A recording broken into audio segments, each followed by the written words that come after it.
Hi, welcome to another episode of MYD Global. I'm your host, Leanne Hackman-Carty.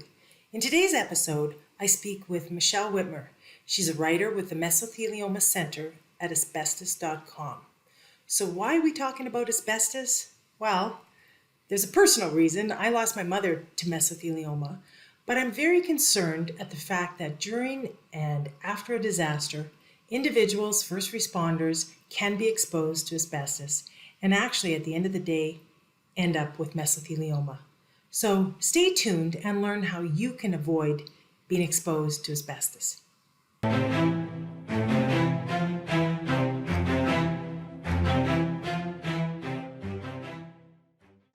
Hey, Michelle, nice to see you today. How are you? I'm doing great. How are you? I'm good, good. Hey, so before we get started, can you just tell the viewers a little bit about yourself, your background? Yeah, I'd like to. Hi, I'm Michelle Whitmer. I work for the Mesothelioma Center. I've been there since 2008. The company's been around since 2006, and I've been a medical writer with them pretty much since day one. I focus a lot on researching asbestos exposure, mesothelioma, and other related diseases like lung cancer. And we make a lot of resources to educate the public about asbestos exposure, how to help them avoid it. And we provide resources and help people who have been diagnosed with mesothelioma or any other asbestos-related disease. That's awesome. So tell me a little about the Mesothelioma Center, what it is, how it's funded, how it operates, just kind of the background. Yeah, so in 2006, they started asbestos.com, and that's where the Mesothelioma Center essentially provides all of their free resources. We also have a lot of people on staff to help people who have been diagnosed with asbestos-related diseases. So we've got a nurse, we've got a doctor, we've got a lawyer, we even work with nutritionists, and we've got a mental health professional that helps us run a monthly support group. So we provide a lot of resources to people, and all of those resources are free if you've been diagnosed with an asbestos-related disease. And if you're just someone in the general public who needs information about asbestos, you can go to asbestos.com and you can find a lot of information and resources there. That's awesome. I wish I would have known about you guys years ago, because when my mom was first diagnosed with mesothelioma, I thought, I don't even know what this is. I had never heard of it. So can you comment on what is for those who may not know what mesothelioma is, what it is? Yes, so it's a cancer that primarily forms in the lining of the lungs, but it can also form in the lining of the abdomen. Occasionally, it'll also form in the lining of the heart, and it can form in other places, but the main two are lung cancer, or excuse me, around the lungs. It's actually not a form of lung cancer. That's something that gets confused pretty easily, and around the abdomen. And unfortunately, we haven't been able to find a cure for the disease yet. They're working on things. So far, surgery is the most effective option, but unfortunately, a lot of people are diagnosed too late to even qualify. The cancer doesn't tend to cause symptoms until it's reached about stage 3 or stage 4. And so by then, it's very hard to operate on. But at that point, you can do things like chemotherapy. There's also immunotherapies that are being tested, and some of those are very effective for certain patients, depending upon their genetics. And they also came out with something that was just approved by the FDA in 2019 called tumor treating fields. And it's kind of like an electrical device that you wear over where the cancer tumors are, and it helps to control them from spreading. So they're coming up with new options and new ways to treat it, and we're hopeful that they'll find a cure someday soon.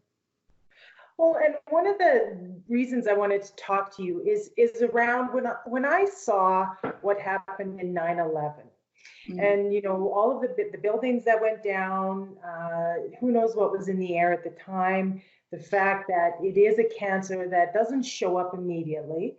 I know in my mom's case, they told her that it's sometimes 40 years before you see these symptoms. And so I look, you know, fast track, all the first responders, the people who were in New York that day, like if there was asbestos, I mean, in another 20 years, the work you do is going to be even that much more important. So I'm curious to know, when it comes to, say, a natural disaster, you know, when paramedics, emergency responders are on the front lines, people going into their homes, are you doing work around that to help educate people, to help equip them? Yes, we have a lot of resources on our website that are dedicated to first responders. For example, we have a guide for firefighters. It's a pretty comprehensive guide. It can take a little while to go through. We tried to organize it so that it's easy for people to scroll and just grab the most important information for them. And so some of those guides, we go beyond just firefighters. We have a lot of different resources for people, depending upon your background. But in general, for first responders, we highly recommend that if you're going out there and you haven't been trained on asbestos abatement or how to identify asbestos products yet, you should probably assume that whatever materials might have been destroyed, either from a building, it could be a public building, it could be a home, any of those materials could contain asbestos in it if the home was built before 1980. And so it's hard to identify whether or not it has asbestos in it just from visually looking at it. You kind of have to know which products are most likely to contain it, and then make sure that you avoid those products at all costs. We highly recommend that if you are a first responder and you do come across something that looks like it could be asbestos, don't touch it. If you have the ability to wet it to make the material soaked in water, that can help fibers from releasing into the atmosphere, from them becoming airborne. So that's something that, generally probably won't be harmful to do, to take a hose and, dump water over something like that.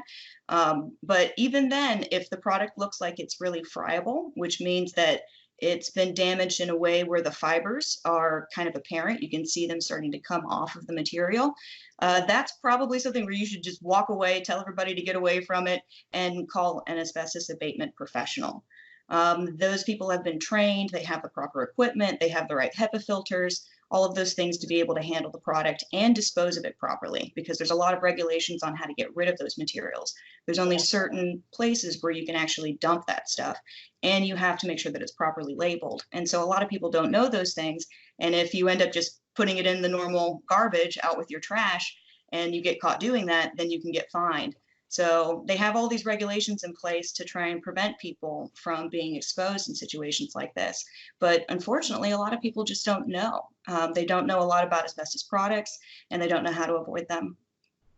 Well, that's the thing. I mean, you're in a crisis mode. You're trying to react to a situation, and you're not thinking straight. And so the fact, it's even hits the radar ever is a miracle. Yeah. So I think as a homeowner, and I think this would be so low on most people's radar.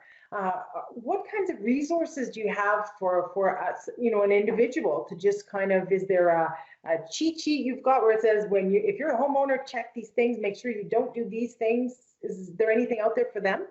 Yes. So on asbestos.com, we have an entire section dedicated to asbestos exposure, learning about asbestos products, learning how you can protect yourself in your own home, also how you can protect children at school, because a lot of times schools don't do the proper things to make sure that their asbestos materials are taken care of. So it's also important to educate your children on those things. So we have a lot of resources on asbestos.com. You can go there, and in the top navigation menu, you'll see the word asbestos. If you click on that, all of those resources are in that section. Oh, that's awesome. Well, I mean, Michelle, is there anything else you want to talk to? Maybe something we missed before we sign off? In general, I think I like to tell people this stuff is, potentially serious. A one-time exposure isn't likely to make you sick, but if it's a really heavy exposure, you don't want to have another one of those again. So I just try and tell people, take it seriously. A lot of people think that asbestos has been banned in the US, and it hasn't. And it still shows up in certain products. Even homes built after 1980 may be likely to contain asbestos in the roofing. Some siding material may have it. Flooring products can. It's in brake pads.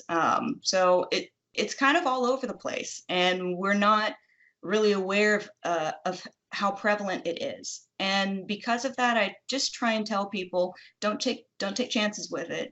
Be serious about it. Make sure that you call a professional, and do everything that you can to protect yourself and your family. That's awesome. Well, thank you so much for taking the time today, Michelle. And I know that for those who are not familiar with it, you're going to help them, and Yes. Hopefully avoid having more mesothelioma cases in the future. So thank you. Yes, we're happy to help. We've got a phone number. You can call us. We've got people on staff to answer your questions. So we'd be happy to help. Great. I'll put that phone number in the video description. So thanks again, Michelle. Take care. Wonderful. Thank you. You too. Take care.